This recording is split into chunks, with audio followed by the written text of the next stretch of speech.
Hello friends, welcome to my channel. In this video we will study about class and object, data member and member function in C++. This is a C++ program that creates a class named student with two private data members, name and age. The class has two member functions, readData and displayData, which are used to read and display the data members respectively. The function readData reads the name and age of the student from the user and stores them in the data members.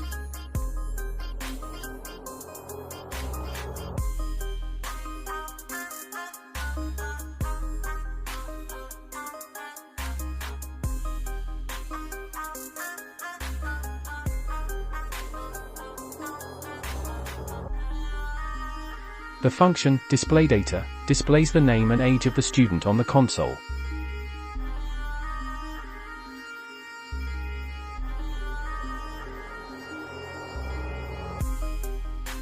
Main function creates an object of the student class and calls the readData and displayData functions on that object. The readData function reads the name and age of the student from the console and stores them in the object's data members. The displayData function displays the name and age of the student on the console.